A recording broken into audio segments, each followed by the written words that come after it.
नया IBN 7 हौसला है।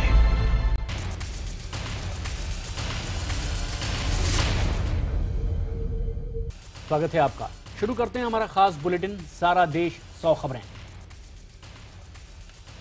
दिल्ली में उप मुख्यमंत्री मनीष सिसोदिया ने आज राज्य सरकार के सभी सचिवों और विभाग के अध्यक्षों की बैठक बुलाई है। सूत्रों के मुताबिक इस बैठक में मनीष सिसोदिया सभी अफसरों को नियमों की जानकारी देंगे। ये बैठक सुबह 10 बजे होगी। हम आपको ये भी बता दें कि दिल्ली सरकार ने सोमवार रात को ही आदेश दिया है कि उपराज्यपाल के आदेश पर अमल करने से पहले संबंधित मंत्रियों से इजाजत लेना बेहद जरूरी है। दिल्ली के मुख्यमंत्री अरविंद केजरीवाल और उपराज्यपाल नजीब जंग के बीच अफसरों की नियुक्ति को लेकर चल रहे गतिरोध को दूसरी पार्टियों ने केजरीवाल सरकार का समर्थन किया है। बिहार के मुख्यमंत्री नीतीश कुमार ने कहा है कि सरकार को काम करने का अवसर ना दिया जाए तो ये बात समझ में नहीं आती। वहीं समाजवादी पार्टी के सांसद नरेश अग्रवाल ने आरोप लगाया कि केजरीवाल सरकार को जानबूझकर परेशान किया जा रहा है।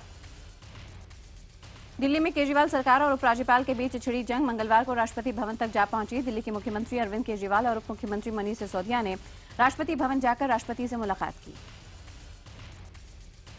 मुलाकात के बाद सिसोदिया ने उपराज्यपाल नजीब जंग पर राष्ट्रपति शासन की तरह सरकार चलाने का आरोप लगाया। सिसोदिया ने के मुताबिक उपराज्यपाल का मुख्यमंत्री और मंत्रियों को और रूल करके निर्देश देना सही नहीं है। उप मुख्यमंत्री का कहना है कि राष्ट्रपति ने उन्हें मामले को देखने का भरोसा दिया है।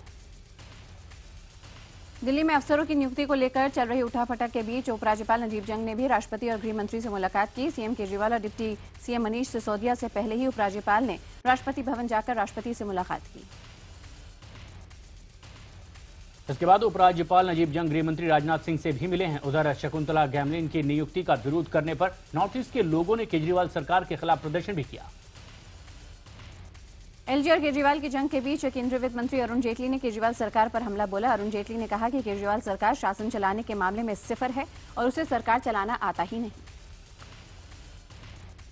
उनकी सरकार बनवाकर दिल्ली के लोगों ने महंगा प्रयोग किया है। उधर आम आदमी पार्टी के नेता आशुतोष ने जेटली पर पलटवार करते हुए कहा है कि जो आज तक एक भी चुनाव नहीं जीत सके वो हमें सरकार चलाने के बारे में ना सिखाएं। प्रधानमंत्री नरेंद्र मोदी अपनी 6 दिन की विदेश यात्रा के बाद मंगलवार रात भारत लौट आए। दिल्ली में पालम एयरपोर्ट पर उनकी अगवानी के लिए बीजेपी नेताओं और अफसरों का आमला मौजूद था। अपनी 6 दिन की यात्रा में 3 देशों का दौरा पीएम ने किया है। पीएम ने 3 दिन चीन, 1 दिन मंगोलिया और 1 दिन दक्षिण कोरिया का दौरा किया है। इस दौरान करीब $35 बिलियन की डील भी हुई। एयरपोर्ट से बाहर निकलते वक्त पीएम जब सड़क तक पहुंचे तो वहां भी समर्थकों का हुजूम मौजूद था। पीएम ने उन्हें देखकर गाड़ी रुकवा दी। सुरक्षा घेरा तोड़ते हुए पीएम लोगों के बीच चले गए। मोदी के नारों के बीच प्रधानमंत्री ने लोगों से हाथ मिलाया और अभिवादन भी किया। ये लोग पीएम मोदी के विदेश यात्रा की कामयाबी के लिए बाद उन्हें बधाई देने के लिए यहां पहुंचे थे। पीएम ने कुछ मिनट तक इन लोगों से बातचीत की और फिर वापस लौट गए। कोरिया के दौरे के वक्त पीएम नरेंद्र मोदी कई मौकों पर हल्के फुल्के पलों में नजर आए। लोगों से मिलते वक्त पीएम मोदी ने एक बच्चे को गोद में उठा लिया और दुलार से उसके गाल खींच लिए। ये मोदी जब नई दिल्ली के लिए रवाना हो रहे थे तो एयरपोर्ट पर वहां के लोगों ने उनके साथ तस्वीरें खिंचवाई। इसके बाद मोदी ने ट्विटर पर अपने कोरिया दौरे के बारे में भी लिखा और वो अपने इस दौरे को बेहद संतोषजनक बता रहे हैं। साथ ही साथ कोरिया सरकार ने वहां आम जनता का शुक्रिया भी अदा किया। विदेश में प्रधानमंत्री नरेंद्र मोदी के दिए गए एक बयान को लेकर कांग्रेस समेत तमाम विपक्षी दलों ने जमकर हमला बोला है। कांग्रेस ने प्रेस कॉन्फ्रेंस कर पीएम मोदी के बयान की निंदा की है।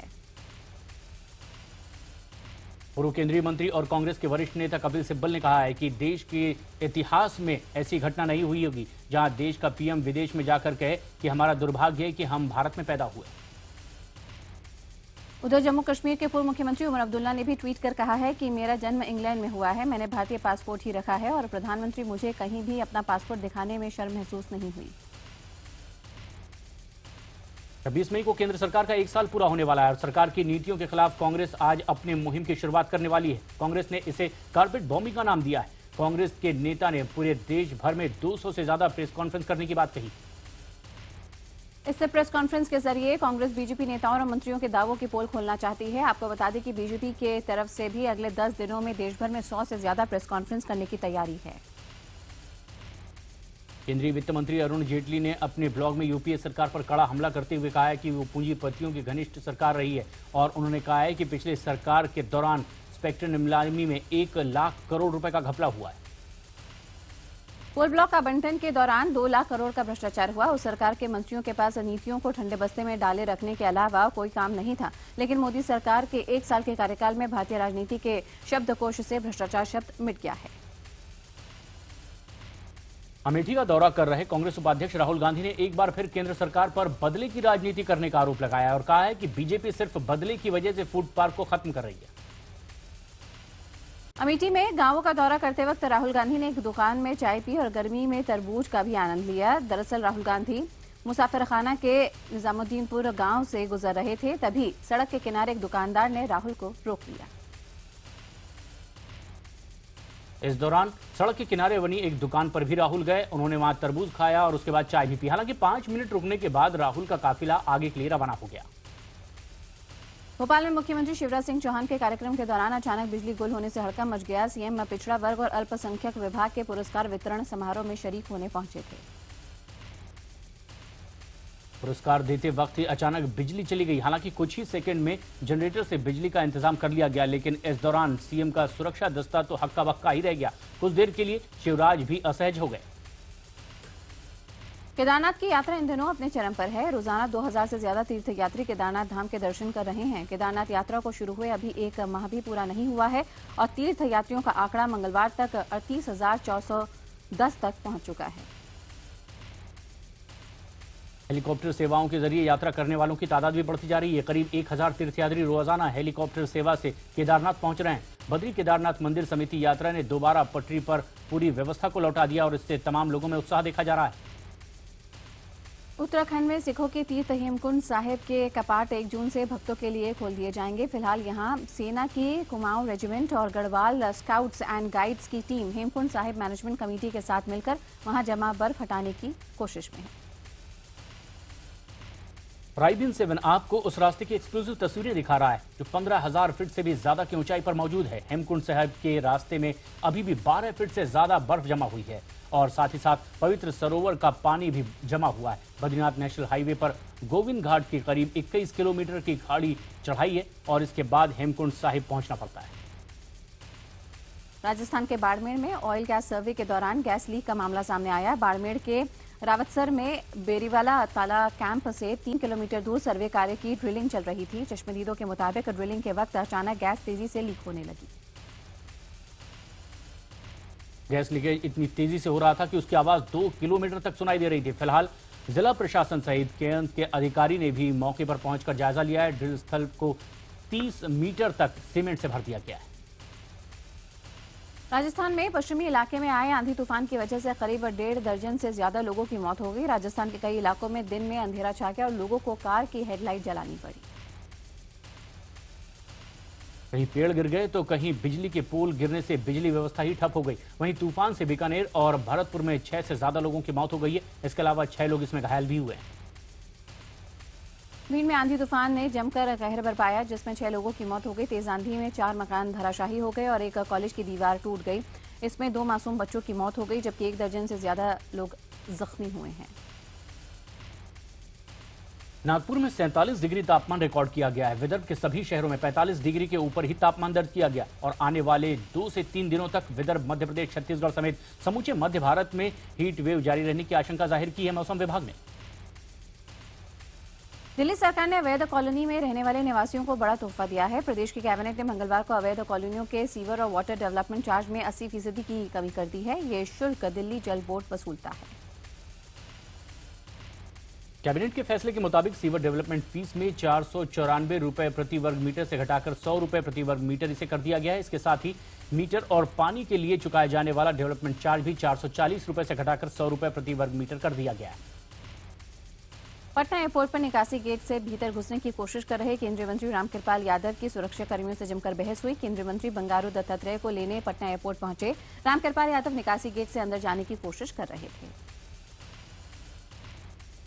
इसके बाद एयरपोर्ट के आला अधिकारियों ने आकर के मामले में दखल दिया और इसके बाद रामकृपाल को प्रवेश द्वार से अंदर जाना पड़ा। इस सारे मामले पर रामकृपाल का कहना है कि वो जल्दबाजी में गलत गेट से एंट्री कर रहे थे।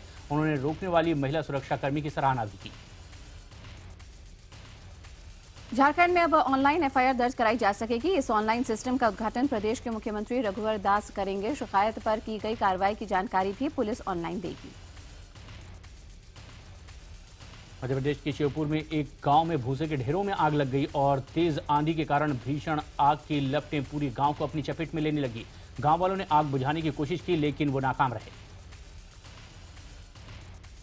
केरल सरकार में सामाजिक न्याय मंत्री M.K. मुन्नेर की गाड़ी से टकराकर एक कॉलेज लेक्चरर की मौत हो गई है। हादसा तब हुआ है जब सोमवार रात मुन्नेर अपनी गाड़ी से तिरुवनंतपुरम से कोझिकोड जा रहे थे। इसी दौरान अल्लापूजा मेडिकल कॉलेज में लेक्चरर 51 साल के शशि कुमार गाड़ी से टकरा गए। हालांकि हादसे के बाद मंत्री जी ने उन्हें अस्पताल ले जाया और उसके बाद पुलिस ने ड्राइवर के खिलाफ 304A के तहत मामला भी दर्ज कर लिया। भारतीय खुफिया एजेंसियों ने दाऊद इब्राहिम का पता ढूंढ निकाला है। IBN 7 के पास उस ठिकाने का भी पता है। खुफिया एजेंसियों के मुताबिक दाऊद इस वक्त पाकिस्तान के खुफिया एजेंसी ISI की पनाह में है और वो इस्लामाबाद से 20 किलोमीटर दूर मरी रोड पर भौभान हिल्स पर बने मकान में रह रहा है। इससे पहले दाऊद ISI और पाक फौज के पहरे में कराची के क्लिंटन इलाके में रहता था। खुफिया एजेंसियों के मुताबिक दाऊद की पत्नी, उसके बच्चे, 2 भाई अनीस और मुस्तकीम भी पाकिस्तान में ही मौजूद हैं। मुंबई में मॉडल शिखा जोशी खुदकुशी केस में आरोपी डॉक्टर को पुलिस ने बुधवार दोपहर 12 बजे तक पेश होने के लिए कहा है। मौत के ठीक पहले के वीडियो में शिखा ने डॉक्टर पर गंभीर आरोप लगाए। इस बीच पुलिस को शिखा का पोस्टमार्टम नोट भी मिल गया है, जिसके मुताबिक शिखा के गले के दाईं तरफ 3 कट के निशान और गले के बाईं तरफ कट का 1 निशान मिला है। पुलिस पोस्टमार्टम करने वाले डॉक्टर्स के जवाब का भी इंतजार कर रही है। दिल्ली में बीती रात एक शख्स की पीट कर हत्या कर दी गई। इस वारदात को दिल्ली के दिल कैनॉट प्लेस के शंकर मार्केट में अंजाम दिया गया। घटना रात करीब 11:30 बजे की है। मारा गया शख्स कुरियर कंपनी चलाता था। गुड़गांव के चकरपुर इलाके में नॉर्थ ईस्ट के 3 युवकों को इतना बुरी तरह से पीटा गया कि वो जिंदगी और मौत के बीच जूझ रहे हैं और इनकी गलती बस इतनी ही थी कि इसमें एक शीशे का ग्लास इनसे टूट गया और नीचे बैठे कुछ युवक के ऊपर गिर गया। इसी गुस्साए 5 आरोपियों ने इन तीनों युवकों को इतना मारा कि वो बेहोश हो गए। सोमवार देर रात पुलिस ने सिलसिले में मामला दर्ज कर लिया है और तीनों घायल युवकों को दिल्ली के सफदरजंग अस्पताल रेफर किया गया है। अहमदाबाद में नशे में धुत 2 लोगों ने 3 पुलिसकर्मियों की सरेआम पिटाई कर दी है। देर रात 2 भाई रितेश और अमित फिल्म देखकर लौट रहे थे और दोनों ने शराब पी हुई थी। पेट्रोलिंग के दौरान कुछ पुलिसकर्मियों ने इन्हें रोका तो दोनों भाइयों के होश खो बैठे। पुलिस ने जब थोड़ा बल प्रयोग किया तो दोनों भाई 3 पुलिसकर्मियों पर भारी पड़ गए। भाइयों ने मिलकर तीनों को सरेआम पीट डाला। इसके बाद भागने की कोशिश कर रहे दोनों भाइयों को पुलिस के हमले के आरोप में गिरफ्तार कर लिया गया। दिल्ली के राजेंद्र नगर सागर रेस्तरां में हुए मनोज वशिष्ठ के एनकाउंटर की जांच अब दिल्ली पुलिस का विजिलेंस विभाग भी करेगा। दिल्ली के पुलिस कमिश्नर ने मनोज के परिवार की शिकायत पर मंगलवार को एक और जांच टीम गठित कर दी। इस बीच पुलिस कमिश्नर ने एनकाउंटर में शामिल 9 पुलिस वालों का तबादला कर दिया है। परिवार ने पुलिस कमिश्नर से मुलाकात भी की है। कमिश्नर के आश्वासन के बाद परिवार ने मनोज का शव लिया और अंतिम संस्कार के लिए बागपत रवाना हो गए। दिल्ली में एनकाउंटर के दौरान मारे गए मनोज वशिष्ठ का बागपत में उनके गांव में अंतिम संस्कार कर दिया गया। अंतिम संस्कार में बीएसपी नेताओं समेत हजारों लोग मौजूद रहे। यूपी के मथुरा में एक कोतवाल पर शिकायतकर्ता की एक बेरहमी से पिटाई कर दी गई है। यह आरोप लगा है। जानकारी के मुताबिक एक गांव का प्रधान तहसील दफ्तर में अपनी शिकायत लेकर पहुंचा था और वहां अफसरों से बहस के बाद वो खुदकुशी की धमकी देने लगा। ये देखकर मौके पर मौजूद पुलिस अफसर उसे खींचकर बाहर ले गए। फतेहपुर जिले में एक महिला को उसके पति ने बेटी पैदा करने पर घर से निकाल दिया। घर से निकाली गई महिला इंसाफ के लिए अब दर दर भटक रही है। पीड़ित को कमिश्नर ने न्याय का भरोसा दिलाया है। संत कबीरनगर जिले के सोयम गांव में एक युवक ने 12 साल की मासूम से रेप की कोशिश की। बच्ची के शोर मचाने पर युवक फरार हो गया। पुलिस उसकी तलाश कर रही है। कुशीनगर के कसेरा टोली में एक कलयुगी बेटे ने अपने ही पिता को धारदार हथियार से गला रेतकर मारने की कोशिश की है। शराबी बेटे को पैसा न देने से मना करने पर बेटे ने बाप पर हमला कर दिया। पिता चीख सुनकर पहुंचे पड़ोसियों ने यहां पे उसकी जान बचाने की कोशिश की, लेकिन लड़का सुनील फरार हो गया। लोगों ने गंभीर रूप से घायल पिता दुर्गा यादव को जिला अस्पताल में भर्ती कराया, जहां उसकी हालत नाजुक है।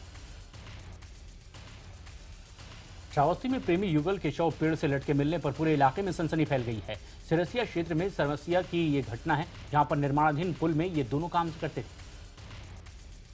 ये प्रेमी युगल एक साथ पढ़ाई करते थे, लेकिन लड़के के परिजन उनकी शादी के लिए तैयार नहीं थे। इस बात को लेकर दोनों काफी तनाव में रहते थे। हालांकि पुलिस मामले को संदिग्ध मानकर मामले की जांच में जुटी हुई है। पटना में ललित नारायण मिथिला विश्वविद्यालय परिसर में जमकर के हंगामा हुआ है। विज्ञान के महाविद्यालय निरीक्षक डॉक्टर अजीत चौधरी ने विश्वविद्यालय के रसायन शास्त्र के प्रोफेसर सुशील झा को गाली दी और उन्हें सरेआम थप्पड़ मार दिया। उसके बाद विवि परिसर रण क्षेत्र में बदला हुआ नजर आया। आपको बता दें कि पीड़ित प्रोफेसर सुशील झा ने विवि थाने में लिखित शिकायत कर आरोपी डॉक्टर अजीत चौधरी के खिलाफ कार्रवाई की मांग की। कुलपति डॉक्टर साकेत कुशवाहा ने बाहरी लोगों पर विवि परिसर का माहौल बिगाड़ने का आरोप लगाया। पटना के दियारा इलाके में एक प्रेमी युगल के साथ दिन दहाड़े पिस्टल के बल पर लूटपाट की घटना को अंजाम दिया गया। 5 अपराधियों ने प्रेमी युगल का मोबाइल, पैसे समेत कई सामान लूट लिए और युवक की पिस्टल के बट से पिटाई भी की। जब बदमाशों ने युवती से छेड़खानी शुरू कर दी तब युवक ने जमकर शोर मचाया और गुस्साए लोगों ने आरोपियों की जमकर पिटाई की। बाद में मौके पर पहुंची पटना पुलिस ने इन सभी आरोपियों को गिरफ्तार कर लिया। सिमडेगा के जलडेगा थाना क्षेत्र में 2 माओवादी गिरफ्तार कर लिए गए हैं। इनके पास से 100 डेटोनेटर, बम बनाने का सामान और एक केन भी बरामद की गई। गिरफ्तार मिनहाज और भूषण बेसरा दरअसल एक सोशल वर्कर और झापा नेता की हत्या करने की तैयारी में थे। ऐसे में पुलिस ने समय रहते दोनों को दबोच लिया। चर्चित तारा चाहदे और रंजीत कोहली मामले में अब जांच सीबीआई करेगी। अखंड भारत द्वारा दायर जनहित याचिका की सुनवाई के दौरान सीबीआई ने झारखंड हाईकोर्ट के सामने शपथ पत्र दायर किया और इसकी जानकारी दी।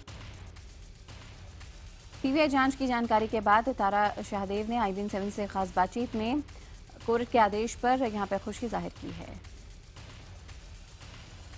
छत्तीसगढ़ के जशपुर में एक बार फिर एक नाबालिग लड़की के साथ बलात्कार का मामला सामने आया है। वारदात के वक्त पीड़ित अपने घर पर अकेली थी। पुलिस ने आरोपी लड़के को हिरासत में ले लिया है।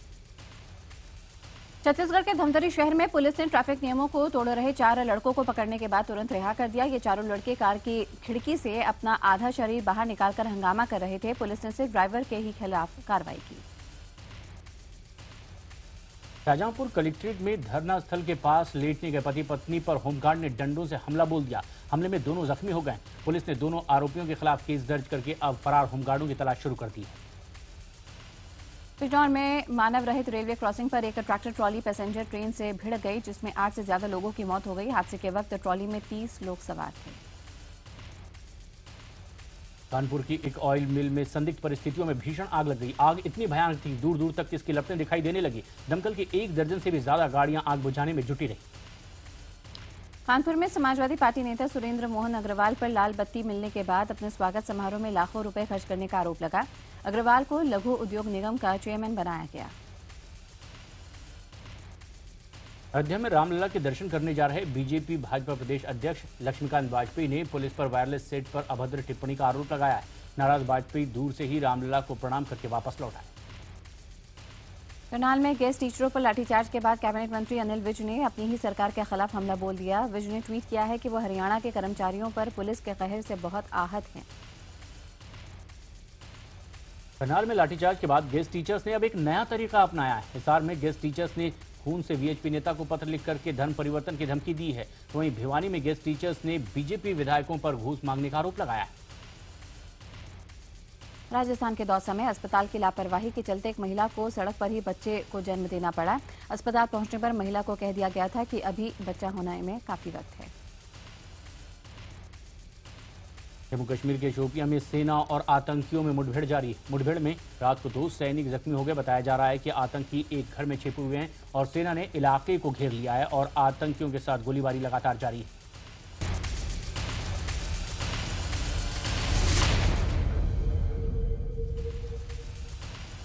IPL सीजन 8 के पहले फाइनलिस्ट का फैसला हो चुका है। इस सीजन के फाइनल में पहुंचने वाली मुंबई इंडियंस पहली टीम बन गई है। मुंबई में खेले गए पहले क्वालिफायर में मुंबई ने चेन्नई को 25 रनों से मात दी। इस जीत के साथ ही मुंबई ने 2015 के IPL फाइनल में अपनी जगह बना ली। जीत के लिए मुंबई इंडियंस ने 188 रन का लक्ष्य दिया था, लेकिन चेन्नई की टीम 162 रन पर ही आउट हो गई। अगले महीने बांग्लादेश में होने वाली क्रिकेट सीरीज के लिए टीम इंडिया का चयन आज मुंबई में होगा। दोपहर 12 बजे संदीप पाटिल और उनके साथी BCCI के नए सचिव अनुराग ठाकुर के साथ बैठक करेंगे। अगली टेस्ट टीम की बात की जाए तो विराट कोहली की कप्तानी वाली टीम में कोई चौंकाने वाले नाम की गुंजाइश नहीं दिखाई दे रही है। 12 जून से शुरू हो रहे बांग्लादेश दौरे पर भारतीय टीम 3 वनडे और 2 T20 मैच भी खेलेगी। पाकिस्तान दौरे के लिए जिम्बाब्वे की टीम लाहौर पहुंच गई है। 6 साल पहले श्रीलंकाई टीम पर हुए हमले के बाद पहली बार कोई अंतर्राष्ट्रीय टीम ने पाकिस्तान की जमीन पर कदम रखे हैं। कड़े सुरक्षा इंतजाम के बीच टीम को होटल ले जाया गया। के ऑलराउंडर शोएब मलिक और तेज गेंदबाज मोहम्मद शमी को T20 सीरीज के लिए पाक टीम में मौका दिया गया है। शोएब मलिक ने अपना आखिरी मुकाबला पिछले साल बांग्लादेश में हुए T20 वर्ल्ड कप के दौरान खेला था। अमेरिका के बॉक्सिंग फैंस ने पैकियाओ और मेवेदर के बीच मुकाबले को फ्रॉड बताते हुए टिकट के पैसे वापस मांगे हैं। फैंस ने कोर्ट में अर्जी देते हुए कहा है कि पैकियाओ ने अपने कंधे के चोट को मैच के पहले क्यों नहीं बताया। काबुल में कल शाम बड़ा धमाका हुआ है। इसमें कम से कम 5 लोगों के मारे जाने की खबर है, जबकि 40 से ज्यादा इसमें घायल हो गए हैं। काबुल में एक हफ्ते के भीतर यह तीसरा बड़ा हमला है। कोलंबिया के उत्तर पश्चिम हिस्से में भारी बारिश के बाद हुए भूस्खलन में कम से कम 39 लोगों की मौत हो चुकी है, जबकि कई लापता बताए जा रहे हैं। उनकी तलाश के लिए रेस्क्यू ऑपरेशन चलाया जा रहा है। चीन के जियांगजी प्रांत में भारी बारिश के चलते कई घरों को नुकसान पहुंचा है। कई खेत इसमें बर्बाद हो गए हैं। जगह जगह ट्रैफिक भी जाम हो गया। 2 मंजिला इमारत के गिरने से 5 लोग उसके अंदर दब गए। बड़ी मुश्किल से इन्हें बाहर निकाला गया। अमेरिका के योमसाइट नेशनल पार्क में स्थित एक ऊंची चोटी पर से 2 विंग सूट यात्रियों ने छलांग लगाई। लगभग 15 सेकंड तक वो हवा में रहे और उसके बाद वो पहाड़ी से जा टकराए, जिसकी वजह से उनकी मौत हो गई। सिडनी के टारोंगा जू में पिछले हफ्ते जन्मे बेबी गोरिल्ला को लोगों के सामने लाया गया है। बेबी गोरिल्ला नर है या मादा इसका पता नहीं चल पाया है, क्योंकि उसकी मां ने उसे कसकर दबोचे हुआ था। फिल्म निर्देशक अनुराग कश्यप और अभिनेत्री कल्की कोचलिन का तलाक हो गया है। मंगलवार को दोनों तलाक के लिए मुंबई की बांद्रा कोर्ट पहुंचे। हालांकि दोनों ने 2013 में ही अलग होने की घोषणा की थी। फरहान अख्तर और रितेश सिद्धवानी की प्रोडक्शन हाउस एक्सेल एंटरटेनमेंट ने सैफ अली खान के खिलाफ शिकायत दर्ज कराई है। सैफ पर रीमा कागती की फिल्म छोड़ने के बाद साइनिंग अमाउंट के तौर पर लिए गए 2 करोड़ रुपए वापस न करने का आरोप लगा है। कान फिल्म फेस्टिवल में ऐश्वर्या राय, ईवा लोंगोरिया और पेरिस हिल्टन रेड कार्पेट पर सेल्फी के लिए पोज करती हुई दिखीं। ऐश्वर्या राय और ईवा ने न केवल अपनी सेल्फी ली, बल्कि दोनों ने फिल्म कैरल के प्रीमियर के दौरान साथ पोज भी किया। 8 बिलीबोर्ड म्यूजिक अवार्ड जीतने के बाद अमेरिकी गायिका टेलर स्विफ्ट ने अब मैक्सिम मैगजीन की टॉप 100 की लिस्ट में अपनी जगह बना ली। 25 साल की टेलर को लिस्ट में पहला स्थान मिला है।